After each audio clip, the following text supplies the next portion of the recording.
Hello everyone, मेरा नाम है सीए विकास छापुलिका और आज मैं आप लोग के बीच इनकम टैक्स लिटिगेशंस पे डिस्कशन करने आया हूँ। सबसे पहले हम ये जानते हैं कि इनकम टैक्स लिटिगेशंस होता क्या है और ये हमें क्यों मैटर करता है। अगर आसान शब्दों में बात करें तो इनकम टैक्स लिटिगेशंस एक तरह का लीगल डिस्प्यूट है इनकम टैक्स डिपार्टमेंट और एसएससी के बीच में, जहाँ पे आप इनकम टैक्स डिपार्टमेंट के द्वारा किए हुए असेसमेंट या ऑर्डर से सहमत नहीं है और उसके अगेंस्ट में आप किसी तरह की अपील फाइल करना चाहते हैं। अब ये देखना होगा कि ये इनकम टैक्स लिटिगेशंस किन किन केसेस में अराइज होता है। सबसे पहले और सबसे कॉमन, इनकम टैक्स रिटर्न में हमने जो भी इनकम दिखाई है डिपार्टमेंट के हिसाब से वो इनकम कम है या फिर कुछ ऐसी इनकम है जो कि एसएससी ने अपने इनकम टैक्स रिटर्न में डिक्लेयर नहीं की है और इनकम टैक्स डिपार्टमेंट उस इनकम को कंसिडर करते हुए रिटर्न पे टैक्स लगा के एक असेसमेंट ऑर्डर बना के आपको भेजता है। सेकंड, आपने कुछ ऐसे डिडक्शंस क्लेम किए हैं जो कि इनकम टैक्स डिपार्टमेंट के हिसाब से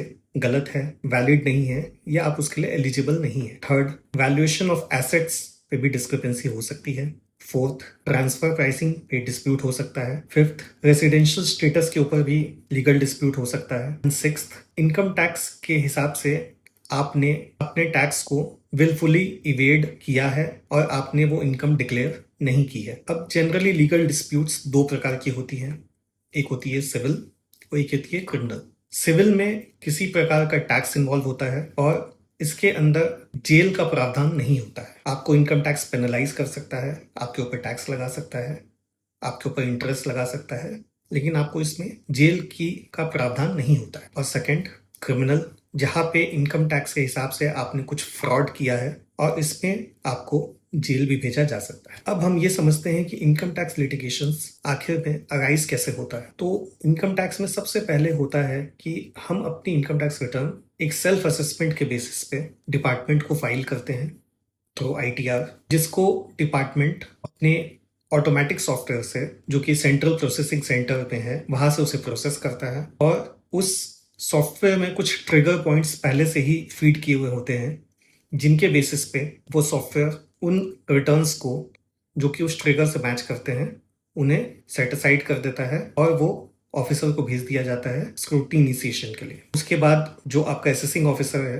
वो आपको नोटिस भेजेगा और उसमें जो भी डिस्क्रिपेंसी उनको लगती है उसको स्टेट करते हुए आपके ऊपर एक स्क्रूटनी प्रोसीडिंग जो है वो इनिशिएट की जाएगी। अब हम ये समझते हैं कि ये जो इनकम टैक्स लिटिगेशन है इसको सॉल्व करने के लिए गवर्नमेंट द्वारा क्या क्या फोरम्स फिक्स किए गए हैं। तो इसमें सबसे पहले आता है सीआईटी अपील, जो कि commissioner of income tax appeals होता है, जिसे हमें फर्स्ट लेवल ऑफ अपील कहते हैं। सेकंड, आईटीएटी, जिसका फुल फॉर्म है इनकम टैक्स अपीलेट ट्रिब्यूनल, जो कि एक इंडिपेंडेंट पैनल है। थर्ड और last, high court and supreme court, जहाँ पे जाने के लिए एक सब्सटैंशियल क्वेश्चन ऑफ लॉ का इन्वॉल्वमेंट होना इंपॉर्टेंट है। अब लास्ट कुछ ईयर्स में इनकम टैक्स में ये लिटिगेशंस बहुत ज़्यादा अक्यूमुलेट होते जा रहे हैं और गवर्नमेंट भी इससे बहुत चिंतित है और वो चाहती है कि ये जो डिस्प्यूट्स है, जो लिटिगेशंस है, ये जल्द से जल्द सॉल्व की जाए। इसके लिए सरकार time by time settlement schemes लाती रहती हैं।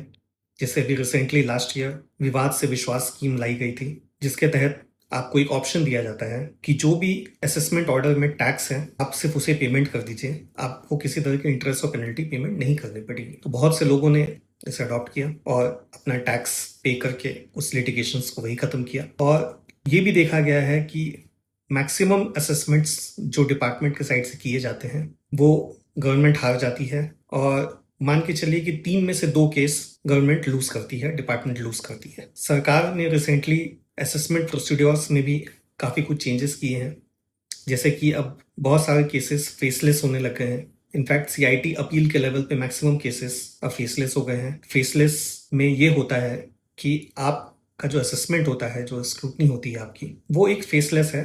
आपको कंप्यूटर द्वारा ऑनलाइन ही अपना रिप्लाई सबमिट करना है और आपको ये नहीं पता रहेगा कि कौन सा असेसिंग ऑफिसर आपका स्क्रूटनी कर रहा है और असेसिंग ऑफिसर को भी ये नहीं पता होगा कि उनके सामने कौन सा एसएससी है। वो फिजिकली मीट नहीं करते हैं, तो इसमें किसी भी तरह का पर्सनल फेवर जो है उसकी गुंजाइश खत्म हो जाती है। ये था इनकम टैक्स लिटिगेशंस के बारे में। उम्मीद है आपको ये टॉपिक अच्छा लगा होगा। अगली बार आप कौन से टॉपिक पे डिस्कशन करना चाहते हैं मुझे बताएं, कमेंट बॉक्स में लिखें और मैं कोशिश करूंगा कि उस पर एक वीडियो लेकर आऊँ और आपको इन्फॉर्मेटिव रखूँ। Thank you so much.